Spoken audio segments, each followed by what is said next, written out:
Hello, everyone. Welcome. Thank you so much for joining us this afternoon.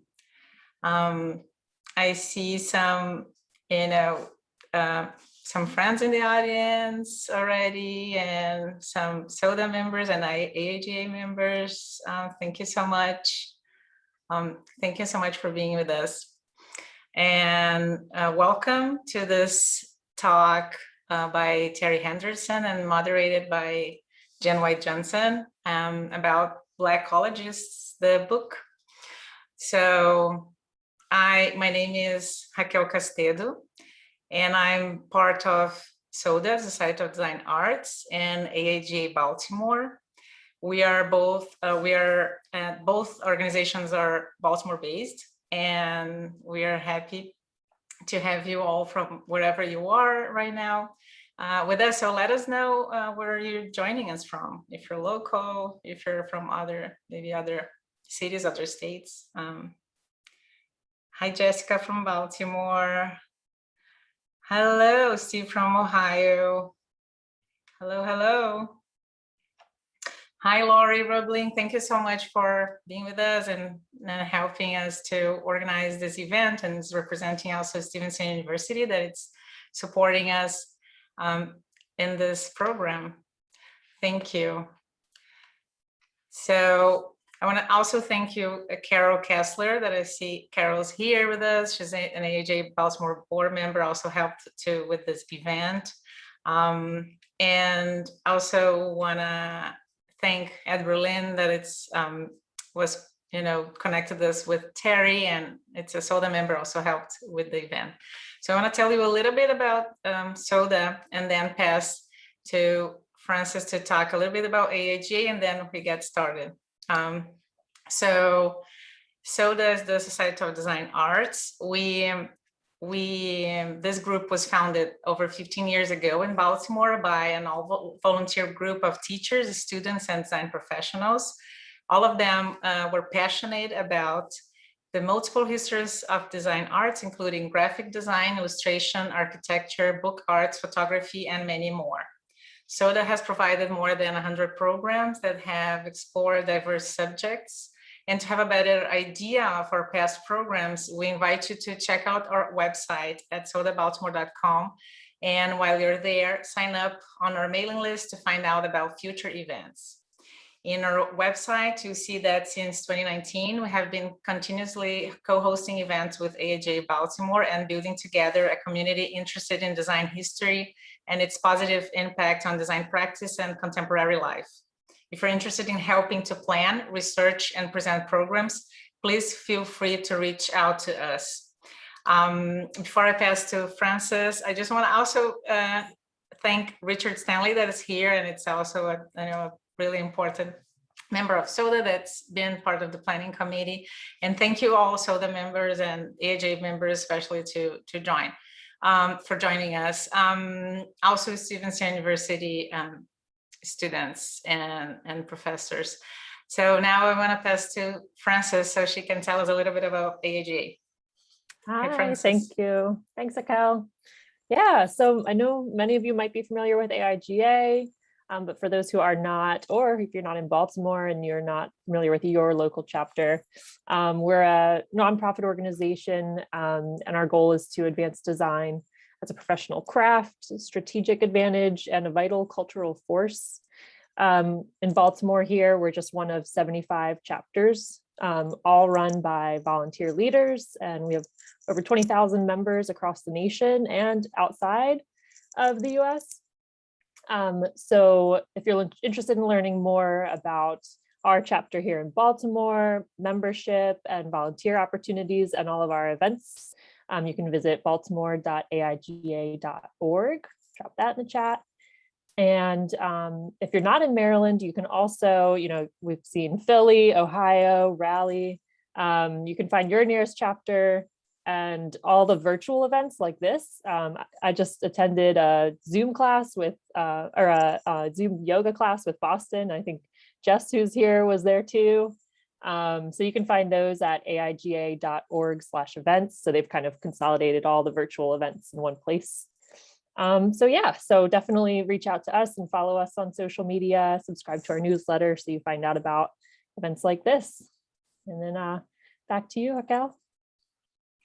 Thank you, Frances. I want to thank you, thank you, Teri and Jan, and I'll introduce the two of you, and then, pass the floor to you. So Teri Henderson is a Baltimore-based independent curator, a staff writer for Be More Art, and the founder of Black Collagists, a platform that features the work of emerging Black collage artists, as well as more established and well-known collage artists, in order to raise awareness about the history of Black collage art. In her presentation, she will discuss her curatorial practice and the creation of the Instagram account, Black Collagists. We invite you to follow the account, which led to the publication of her book. And she's going to be telling us about more about the book today. She'll also discuss her role at Be More Art as a staff writer and gallery coordinator. Hi, Teri. Hello, hi, hello. Thank you for being with us. Thank you so much. Thank you. I also want to introduce you, Jan. Jan White Johnson is an Afro-Latina disabled designer, parent, art activist, and educator whose work explores the intersection of content and caregiving with an emphasis on redesigning ableist visual culture. Her activist and advocacy work has appeared in the Washington Post, AfroPunk, Teen Vogue, among other publications. Jan's work is permanently archived at the Metropolitan Museum of Art and the National Museum of Women in the Arts. She's currently a guest lecturer at the University of Minnesota College of Design. Welcome, Jan, and thank you for being with us. What's up, everyone? Thank y'all for being here.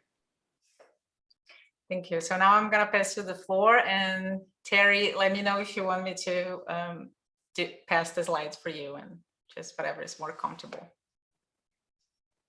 And will you be sharing your screen? Yes, I will. That's awesome. Thank you. One moment, y'all. Oops.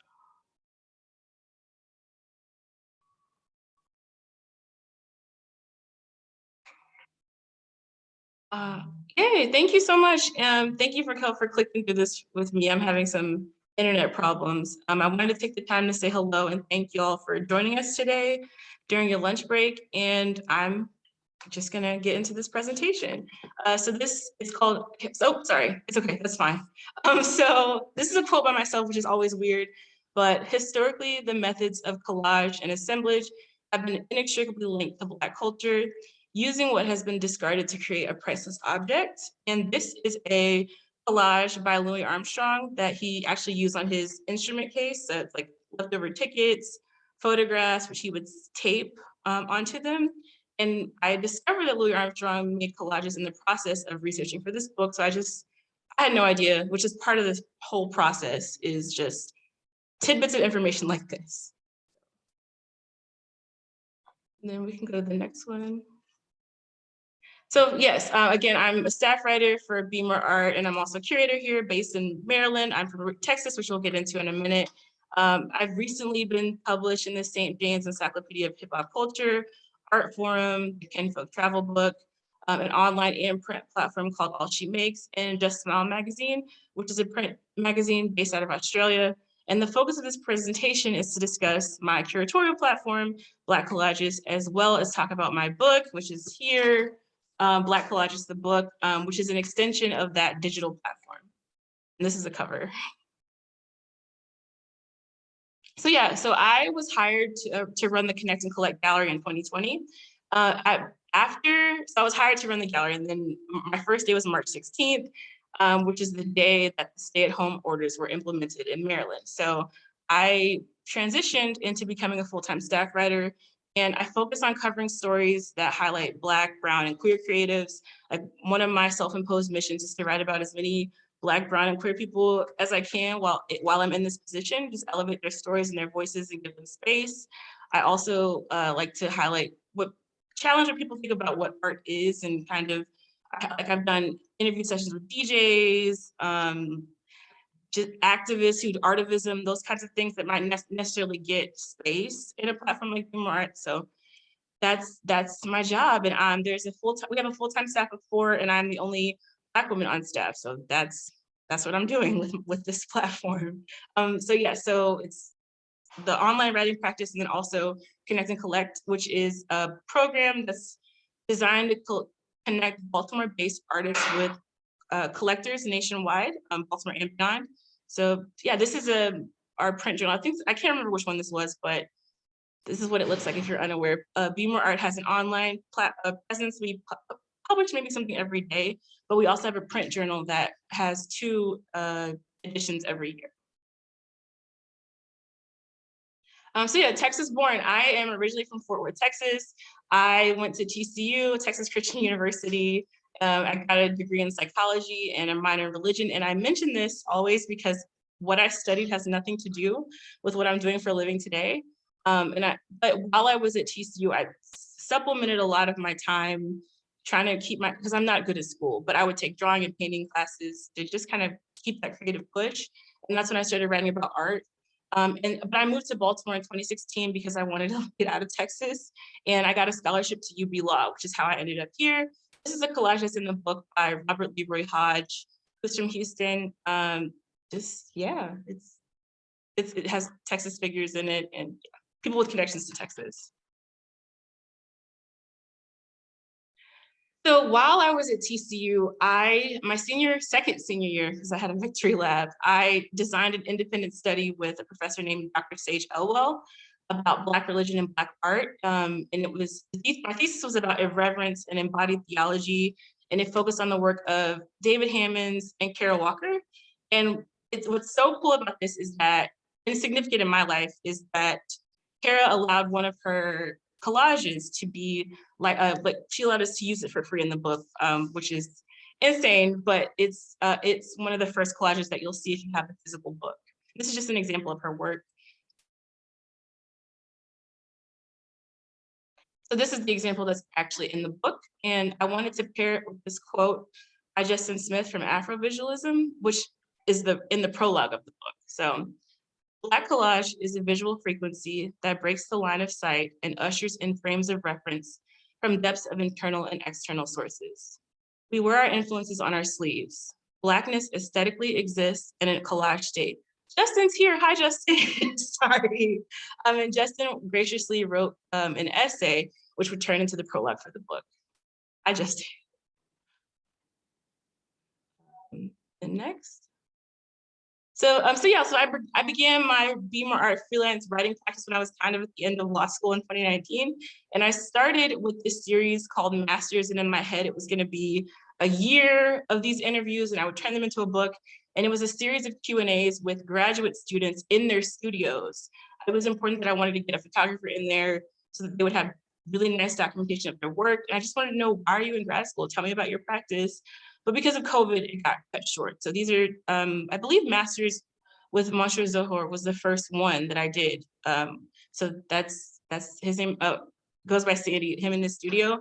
And Miguel Briselli is an artist that I did some video work with in both here and in DC. And that's a screenshot of that article. These are just so you can kind of see what I write about. These are stories that I did over the past couple of years. So the first is a review of a work of Isaiah Winters, who is an incredible photographer from Baltimore, but currently based in Brooklyn. And then there is Larry Cook, who I got to interview with Martise Badola, who is a Black gallerist in Baltimore. Another one of those full circle moments, because I was a fan of Larry's practice, I think before I moved here. So he's incredible. You can probably find that one online as well. And then the last one is See West Baltimore Right with Shay McCoy, who is a Black photographer who wrote this beautiful book called West Baltimore Ruins, which, yeah, check it out. Buy it from Red Images. And then, yes, next, please. So, and then this is an article that I wrote about Shan Wallace, who is an incredible multimedia artist who's been making some. Hi, Shan. Shan's here too. That's awesome. And so yeah, so this is her work, and I actually reviewed a show that she did at a space called Mahari Sakar Gallery, and then just talking about her practice. Check out Shan's work. It's the bomb. And this is a review that I did. So I do traditional exhibition reviews as well. That was at a place called UB Blake here in Baltimore. It was a show curated by Thomas James. And there was also some collage work in the show as well. Charles Philippe Jean-Pierre and Bria Sterling Wilson had work in the show, and they're also in the book. And then this is an article, this is one of my favorite articles that I've written with an artist named David Jeremiah, who is based in Dallas, but had a series of shows on the East Coast. And I interviewed him, and we just talked about everything. He was formerly incarcerated and talked about his practice. And yeah, so check these out. These are all people that you should be paying attention to and collecting potentially. So yeah, so this is a collage by Romare Bearden called Baptism. And you might hear people say a lot recently that Black contemporary art is having a moment, but Black art has and always has been here. Black artists have been here, Black curators have been here, Black writers have been here, while the white history canon has erased and minimized their efforts actively. So, and Black collage has been here as well, and the book and the platform seek to highlight that legacy. So these are some collages that were in Essence magazine that Lorna Simpson shot Rihanna and made these collages. Everybody, these are so cool. Just some examples of it showing up in contemporary culture recently. This is a work by Micheline Thomas, who had a show at the Baltimore Museum of Art called A Moment's Pleasure. If I'm not mistaken, it's still up and it might be closing very soon.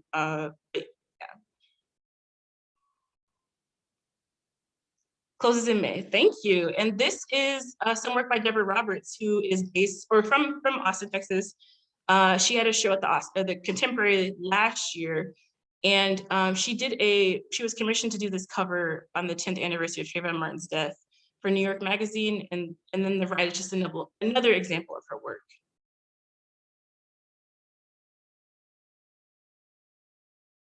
So digital beginnings. So after George Floyd and Breonna Taylor were extrajudicially murdered by police officers, Doug and Lori Kenya, who were collectors based out of Washington State, hired me as their curator of selections of private acquisitions of Black collage art. So I know you probably remember that push of institutions being like, buy Black art, collect Black artists, all of these things. Doug and Lori recognized that I would be the best person for that position based on my experience and lens. Just I could tell them better than they could do on their own. So I started the Instagram account Black Collages as a way to organize my research, and I literally made this for me. I did not expect maybe a couple of friends to see it, but I didn't expect it to be what it is now. And so it was just how my brain works. I'm like, okay, let me just put these on an Instagram feed so I can know who I should suggest. And so that account has grown into a community with over 6,000 followers and a book, which is wild. And this is a work that's in the book. All of the works that I think that I'm showing on this slideshow are inside the book. And this is a collage by Brittany Reed called No Justice, No Peace. So Black collages, I referred to my work during that first year with Kenya Art Collection as the incubator. I don't work with Doug and Lori Kenya anymore, but this was what's important about this logo is that all of the work on the logo was purchased and added to their collection. And some of the artists that were purchased during that first year had never had their work collected. Some of the artists in the book have never been published. So the goal of the platform is to highlight just Black contemporary collage artists. And we facilitated sales of Black collage art as well as place their work in gallery exhibitions. It features Black artists of various skill levels, age, background, location. It does not matter. There are other platforms on Instagram that are seeking to kind of raise awareness about Black collage art, but they accept work by people who are not Black, and that is not what this account is. The only artwork posted on there is made by a Black collage artist. So the curation of a digital archive. So on the platform, in the book, I only feature work made by Black collage artists. It is a political statement in itself. The page and the book are to correct our historical record and let the art world at large recognize the truth that Black contemporary artists have been making collage and are making collage today that is valuable and relevant. So this is a collage by Adolphus Washington, who lives in London, England, and it's called The Confidant at G's Barbershop. And it's an analog collage. I really like that one. So why focus on Black collage artists? So this is a quote that from an essay that Emily Owen wrote for a magazine called New Collection that I'll read. So Henderson / the platform's representation and research of Black collage artists confronts the white-dominated field of the art world with these questions. Who are contemporary artists? Who are its critics? What are the contemporary issues that deserve insertion into the canon? And while great strides have been made in the art world in terms of recognition for women and other marginalized societies in the Western canon, people of color, especially Black artists, still remain at the fray, or rather the gates finding to be let in.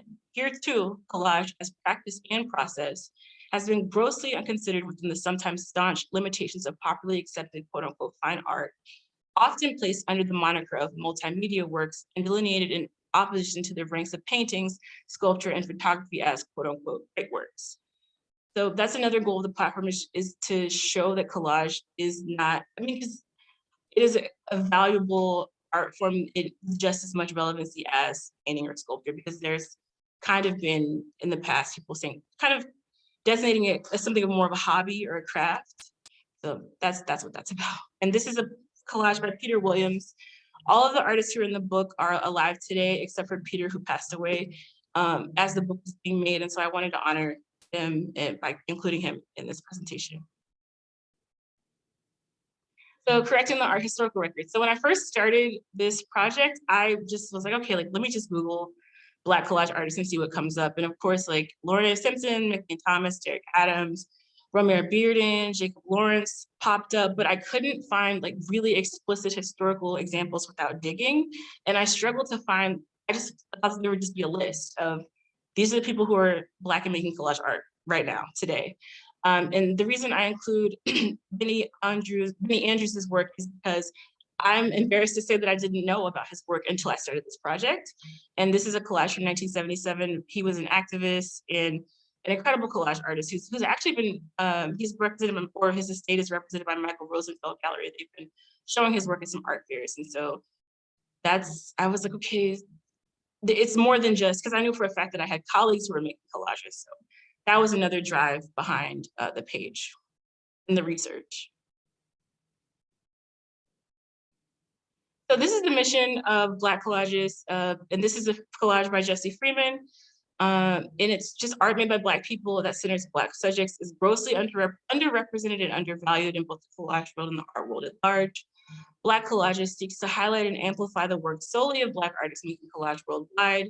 Collage is a viable art form for Black communities, and part of our mission is to introduce Black people and other diverse audiences to the field of collage. So I have some friends around me that have started collaging. That makes me very happy. Black Collagists will document the historic relevance and the growing prevalence of Black collage art.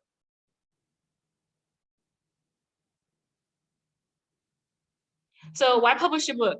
So at the end of 2020, as the Instagram grew traction, a friend of mine reached out and was like, you need to protect your research. And I was like, okay, what does that even mean? And she's like, you need to protect your research. So you've been working on this thing, you need to protect your research now. And I just thought about that a lot. And I think, I don't know if anyone remembers, and I can't see your faces, but there was a moment where Instagram just died and just went down and everybody was panicking.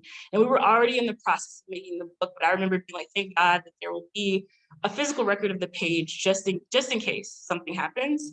And so but I was also thinking about how, I understand that there's a digital divide. I understand that not everyone has smartphone or Instagram, and I was missing people. My Aunt Peaches doesn't have Instagram. And I remember just wanting to tell her about things. I don't even send her links for anything that's social media because she just doesn't have it. So I recognized that was an opportunity that I was missing to kind of to also find artists who aren't on these platforms. So books are important is another reason why for an artist to have their work in print is an opportunity that isn't guaranteed.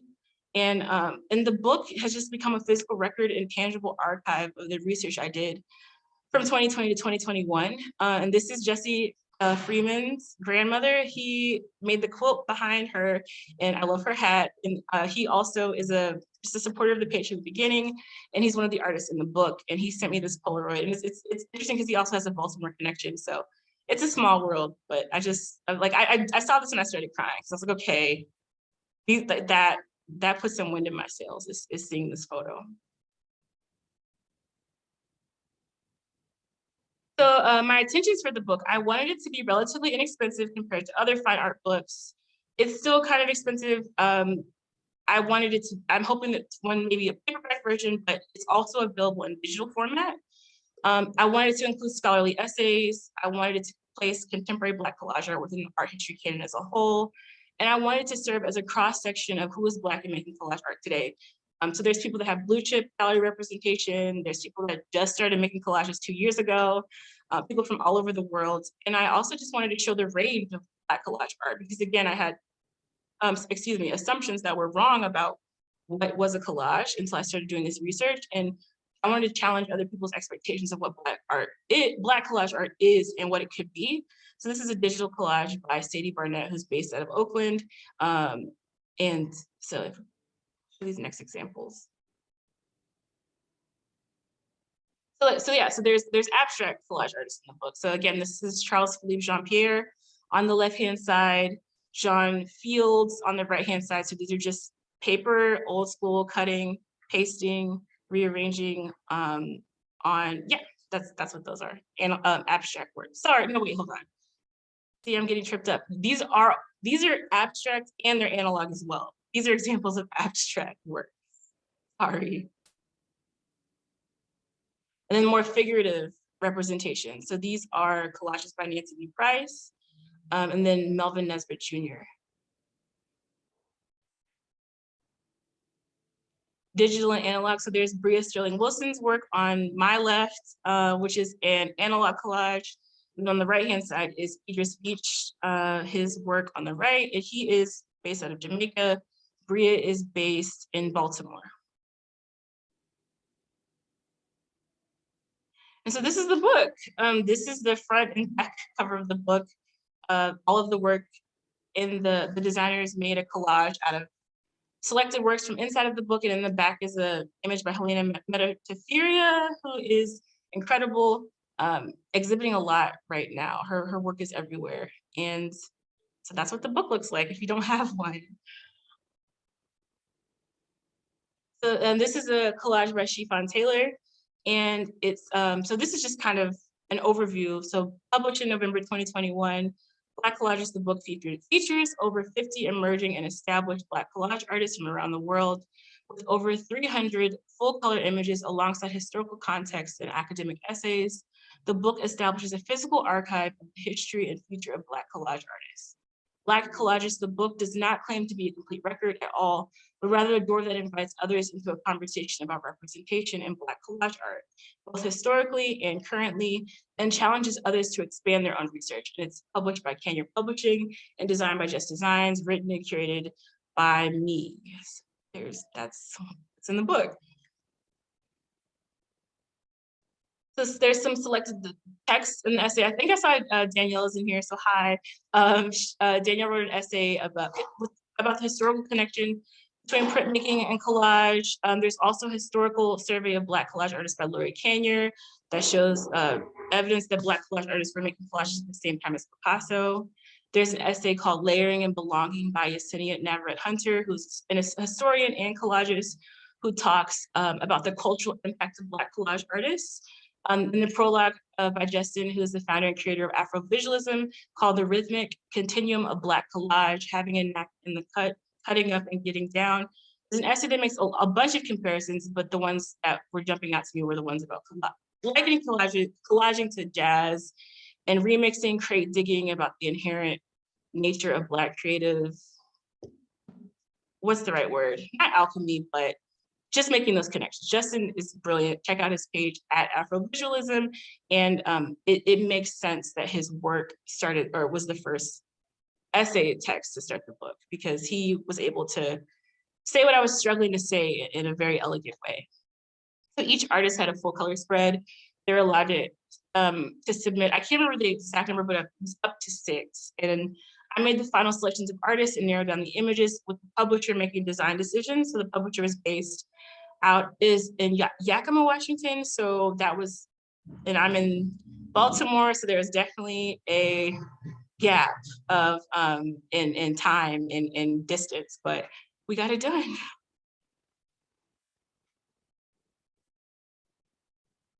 So these are just some examples from the book of what you would see. So this is Delano Dunn's work.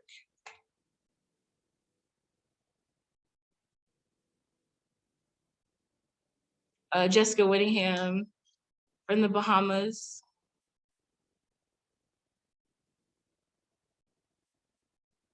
Melissa Sutherland Moss from the US.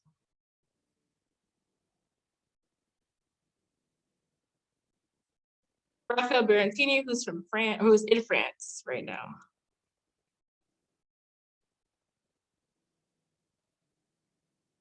And Vanessa Cruz, who is in the United States.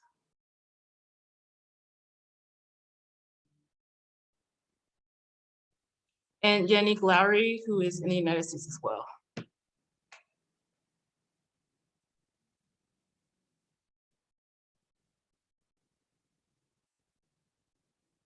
And Maury Hitchcock, who's also in the United States.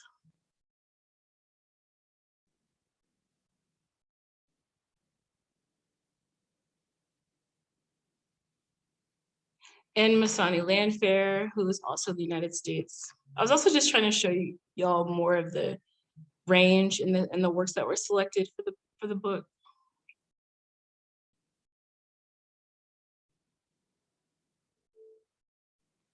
So this is a quote by my colleague, Kalila Isle Harris, who's a scholar who goes to, currently at Howard University.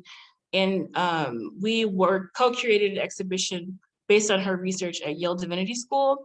And she stated that the methodology of Black collage is similar to the methodology of Black life. This is an image of Kalila's work. And I just, again, like one of those quotes that says anything better that I could say.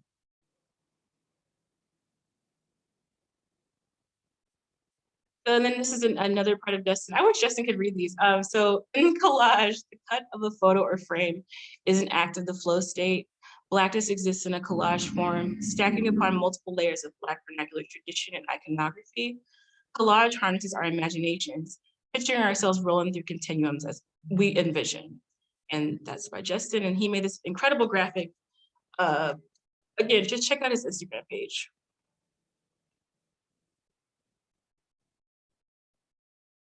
So yeah, and this is by Shan's work. And does anybody have any questions? That's all I have to say on this end. And thank you, Raquel, for clicking through that, because my computer would have crashed for sure. You're welcome, Teri. Wow, this is amazing. It's really precious work, really beautiful presentation. Thank you so much. Thank you. Yeah, thank you. I want to invite Jan to join us back and moderate and see if she also wants to share any questions. Wow, very, very powerful. I was like taking screenshots of the slides, and because of, of just the way that all of the artwork is like moving me, and I have a copy of the book as well. Please go and purchase this and support this amazing revolution, this movement. Again, I'm Jen White Johnson, and I'm a visual artist and graphic designer, and also a design and art educator here in Baltimore. So it's just an honor for me to just share space and to hold space today with this vibrant community. Teri, thank you so much for continuing to validate this movement and to validate Black artists and Black creatives. bringing us to a space where our improvisation is radical and where it is revolutionary is such a huge deal. And I'm just blown away by all of the artists that you just brought to life. You know, whether it was past artists that you were able to introduce in the beginning, just, you know, historical names that we have to hold space for, as our, you know, Faith Ringgold and folks, Ramar Bearden, like who are our who were our ancestors, but are also still with us, who were, you know, uplifting the movement and who have paved the way for us, to artists like Helena, Shan, and so many folks who are just building who are building a radical space, whether it's analog, whether it's digital. And so I definitely want to hold space for you to talk a bit more about that methodology, that improvisation that collage allows for us, that just allows for us to exist, you know, where there's no rules. Yeah. As you can see, collage is a messy, very punk-like space to exist in. And that's what Blackness is. Like, it is a very radical space where where no one understands. Like, we are this beautiful lineage of folks who have always set their own pace, set their own rules, set their own journey. So can you just talk a bit more about what you feel like that methodology continues to be for us? Oh yeah, you put me on the spot right out the gate. That's good. I mean, when Kalila said that quote, she touched on something that I have also written about just like this inherent nature of just having to, not necessarily even hustle, but just make things happen.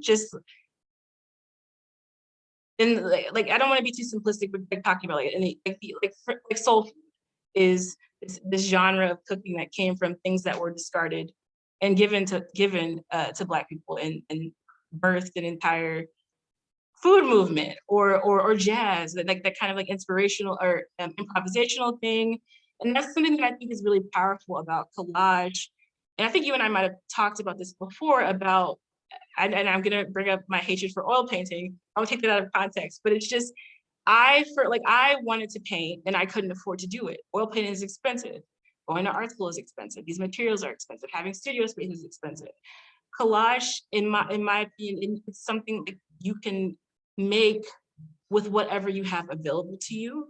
So you can make glue out of flour and water. You can use newspaper clippings. You can use wrappers. You can use whatever you want and make these things that are not quote unquote, and I don't want to say just craft, but make these things that are art that need to be collected, deserve to be in museums, in collections, and exhibited, and then and recognize and have space that this incredible thing is happening. And often when Black creators were not supposed to be doing anything at all or making these things happen at all. It's just there. And also there's like an inherently spiritual, I feel like, side to collage, with like this act of like touching and moving things around, manipulating. And I've talked to people and they're like, you don't really know when it's done, just know. Like, it's like there's no stopping point. They're just like, okay, like this is finished. To me, like that's communication with the sacred, like that being able to be like, okay, it's finished. Those kinds of things. Excellent. Yep. Exactly. Yeah. So Julia says, absolutely agree about the utility of collage. And it's true, there's no wrong or right way. And I'm glad that in the book that you held space for Justin's essay, where it's just, you know, this, where is it? I wrote it down. The collage is the visual sonic equivalent of a remix. You know, validating that remix, that we can repurpose, that we can recycle. And like you were saying, as Black folks, like we've always been used to using what was at our disposal to make that magic, you know? And so I love how the book explores that. So cool. And so I want to make sure that we hold space for audience questions, because like I could just rap with you all day about this. I know, right? Part 2, Black Collagists, the workshop, y'all. Let's do it, for sure. Let's do Yeah, it. yeah. So a lot of folks in the chat are asking, will the book be available online anywhere?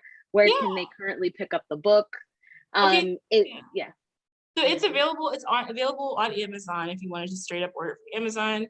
It's also available. The ebook format is available through CanYourArtCollection.com. And then if you are, it's just me working on getting into physical bookstores. If anybody has any bookstore near them that they want to email me about carrying the book, please let me know. But in Baltimore, it is at Greedy Reads, the Ivy. It will be at the BMA bookshop. It's at Good Neighbor and Red Emma's. And then it's going to be working on the Micah bookstore. And then it's going to be in the Mino collection in Houston. You can order through Reparations Club, which is, I love them. And you can also, where else? There was another place. Oh, Ghost Gallery in Seattle. So, and it'll be at the VCU bookstores as well, Virginia Commonwealth University, the ICA bookshop. Yes. So many places, so many places. And so I also really wanted to just acknowledge, that collage is such a form of visual storytelling and expressions, when often words aren't our only chosen weapon.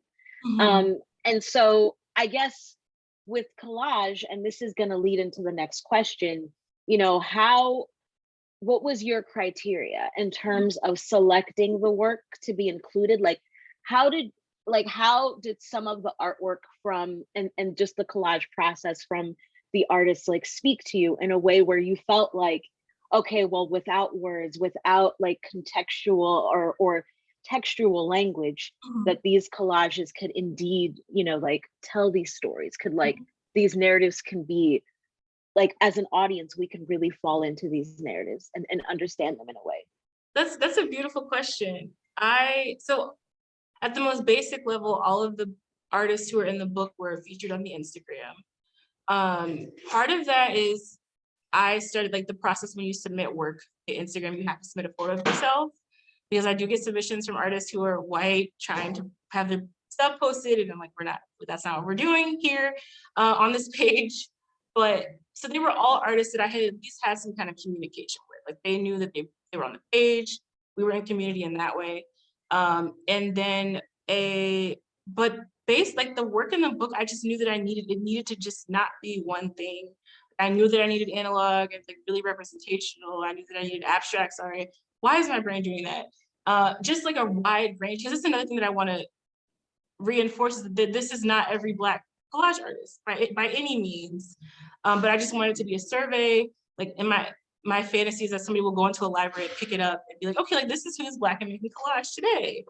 And I'm excited that these things are happening, but I don't really have a great rubric or metric. It was just going through and thinking about what it would look like in print and who was next to who, what was going to be in this one, that was going to be in the features, in the spreads.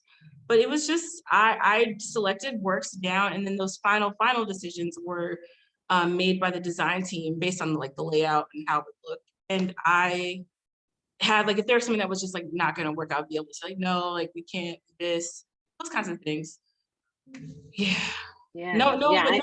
No heavy rubric. It's just what I thought. And then, but I also wanted to make sure that it was not just blue chip gallery people. I think at one point some people wanted me to make that book, and they thought that is what it was going to be, and that's not what it is. Like I said, I wanted it to be a historical cross section of everybody, and that includes people who, again, just started making collages in 2020, or people who have, there's people who never shared their collages until the page. So that's those kinds of things. Wonderful.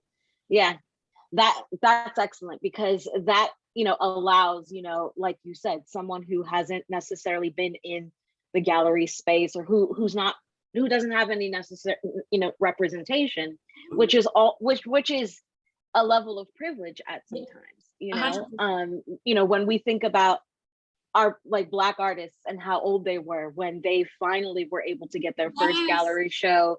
I mean, so much is still the same. I mean, granted, it's like we almost have to be validated by our degrees and places where we're teaching just to be able to be noticed.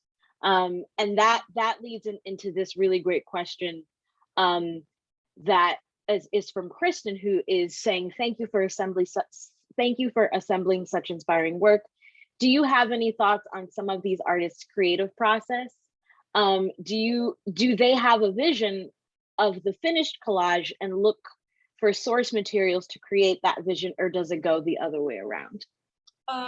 First, I wanted to say that I agree with your point. Deborah Roberts did not have a museum show in Texas until last year. Exactly. Yeah. For decades, and it's from Texas. Ridiculous, but good job for better late than never. And the way that and that whole the way that they allowed for the installation to be like on the outside, like they really milked it. And I'm like, okay, it's about time. Like, what took y'all so long? For sure. But so in terms of I'm not a collage artist, so I'm not the best person to ask this question. But I feel like a lot of the artists I'm trying to think of like specific examples. Like for example, like Jesse Freeman uses a lot of music references. So the titles, I think there's one in the slasher called Charade is a D'Angelo song. And he has like a lot of jazz references, like images in the work, or he'll put like a snippet of a Carrie James Marshall something in there to kind of like tie it back into history. But I know that there's some artists that switch between using analog and digital, or they do a mixture of them. But I don't really know how to answer that question because I'm not a part of the process. I just know me. And I think of like Shan Wallace's work, and I know they're on the call in terms of that mix. And the process specifically comes from the narrative of the environment, So with Shan, it's like these beautiful like narratives and reflections of like Baltimore life, of like the children and, just the folks, the community that really helped to inspire like the storytelling themselves, because they are the story. So think of the creative process as a space of just capturing like what is around you, what is your environment, which is, exactly. That was something that I thought about, was that all of them are telling their place through their work. Like for example, Jessica Whittingham is in the Bahamas and she has like all of the sea imagery and water, and like same with Idris. And then like Shan's work being very much about Baltimore. I think that like so that's another thing, is it's just all the storytelling that didn't need text. It just speaks to the images, which is really special. And I also wanted to say, like, I just am so grateful to the artists for trusting me, because I know there is vulnerability in being published, and then this person that they maybe have never met in person is DMing them, even though we had like some interactions with the work. But I think it was a leap of faith, and I so appreciate it, and I don't take it for granted, because sharing your work is sensitive. And so having it in print and knowing that it wouldn't be misconstrued or like I've tried really, really, really hard to make sure that all names were correct. I triple, quadruple checked, because white people sometimes don't understand like how important it is that names are names and they are what they should be in print. So those kinds of things. Exactly. It's so beautiful. Yeah. And I just want to go back to the point that you said earlier about, holding space for the printed matter, and how, I think of so many, when, Black folks weren't even given the access to publish or to read. And it was like, literally, they were breaking the law. Like you could be imprisoned for wanting to kind of hold space for your own agency, and how this book is this living, evolving archive that, as you said, will always exist. Like that, the printed matter is so important. And that leads to, Philip's question, do you have any upcoming exhibitions? And things that you're curating to help continue this really beautiful movement. There's a lot of solidarity shouts that are saying yes to the workshop. And hey, let's do it. I sign up. I'm signing up. I can help facilitate and teach, you know, so. It'll be fun. Yeah, we need more time. We need more time. So shout out to Raquel for connecting us also. Upcoming stuff. So I currently have an exhibition or an outdoor collage installation at Good Neighbor in Baltimore with our Anthony Grant. It's a huge billboard with a Black woman's afro and so like some references. And I wanted, when I was given the invitation, I was like, it needs to be something that is Black because Hampton is a very white neighborhood. So I was like, how do we make sure we know it's a Black collagist thing? So Anthony created this work for the space. He'll be here on April 8th for an artist talk. That's at Good Neighbor. What else? I'm working so in 2 weeks, 2 or 3 weeks, my brain is kind of fried. So there will be a 2-part exhibition here and in DC. Here at Connect Collect in Baltimore, at a gallery in DC that has 5 Black or 5 artists who were in the book. And it's called Resplendent. It's about Black women's in advertising. So I was spending a lot of time with like Jet and Ebony, and also a lot of the people in the book utilize those, like Lorna does. And so there's those things. What else am I working on for Black collages? Oh, I'm gonna be on Wednesday. I will be at the University of Delaware at Danielle's invitation. Danielle Cantor, who's a brilliant scholar who is at the University of Delaware, curated an exhibition of Black collage, which I am so excited to see on Wednesday. And I'll be on a panel with Danielle on Wednesday. And I believe it is on Zoom also.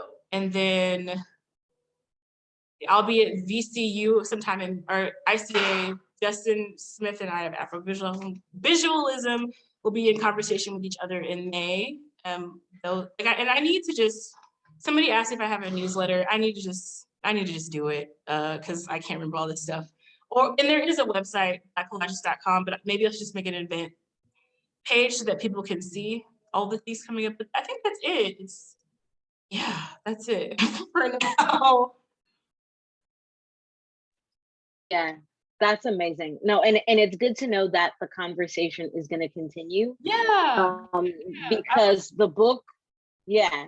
And I know that was your goal, you know, yes. that was the whole point of this, you know, that the book wouldn't exist as a monolith, like in this silo, in that's just reserved for, you know, a library. And it's like, no, it's kind of like this living, breathing space that continues to pour so much life and soul into this continuous movement.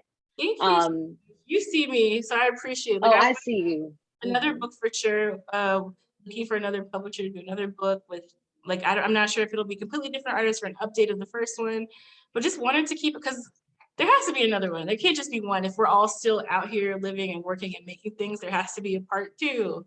So yeah, just a lot of ideas. I'm always open for collaboration. So it's just with as much energy and time that I have, those kinds of things. Yeah, exactly. Yeah, and whether it's like you said, like a society, and you know, because there's so many printmaking societies and collage societies, like you said, but one that represents like this democratic view of, well, you don't need to be this in order to be a part of our collective. Like, just exist as, like, even if you're like, a lot of the times, like, I collage like on my phone, you know, I love because collages also. I'm a fan. Thank you. Yeah. And so for folks who have disabilities, you know, like for me, like I have like chronic fatigue, I have an autoimmune disorder and also ADHD. So sometimes if I want to pick up my device, whether it's my phone or my iPad, to quickly photograph something or to quickly find images and to be able to kind of create just a quick expression on the fly, and have it validated as like a really beautiful, great work of art, or a way to like express, you know, like what I'm feeling, especially if it's an act of resistance, you know, like a clear response to, you know, oppression, then I feel like to be a part of a collective that will uplift that, then I feel like that's safe. You know, that's a safe space. And oftentimes as artists, we don't feel safe. We feel attacked, we feel oppressed. And I feel like collage is like one of the ultimate spaces for liberation, because it is this open, fluid, improvisational, musical way of creating, you know? Yes. That, all of that. Let me say that it's punk. Yes, it is. It's just, I'm really grateful. My curatorial practice was a little less focused a couple of years ago, and now I was like, well, no, this is what we're doing. And I thought that maybe at one point the page would stop, but I'm like, nope, we're buckled in, we're gonna keep it moving, and whatever happens, happens. But I'm just so grateful for the community. Like, every time I felt like quitting or not finishing anything, someone has reached out to me and affirmed me and been like, I didn't know that there were other Black people making collage right now, or like, thank you for sharing my work, someone bought a print, or those kinds of things. That's why I do what I do, for those moments. Yeah, and another plug for those of y'all that are looking for any resources. I was sharing this with Teri. This is a really beautiful book by Miriam Kaba. I hope that some of y'all are familiar with her work. And this is called Black Photo Booth. And what it is, it's this really beautiful collection of archival images of just images that have been collected over time throughout, you know, Miriam's life, and where she's, you know, kind of borrowed images from like her parents, and, you know, to be able to kind of archive these really, really beautiful Black and white photos of Black folks. And a lot of these were just kind of left behind, and like old archival photo booths, like in Coney Island or something, you know, like maybe, like photo booths where a lot of these things were just kind of like hidden. And you know, and it's like, understand that, you know, the art of collaging is a form of being able to like honor, you know, the past, the present, and the future, you know, because you don't know what's going to happen as you're kind of like creating this very like improvisational, and that's the whole point, like to find freedom in that. So I'm so thankful to you. I don't know how much time we have left, but I'm so thankful to you. I know, Teri, I could talk to you all day for sure.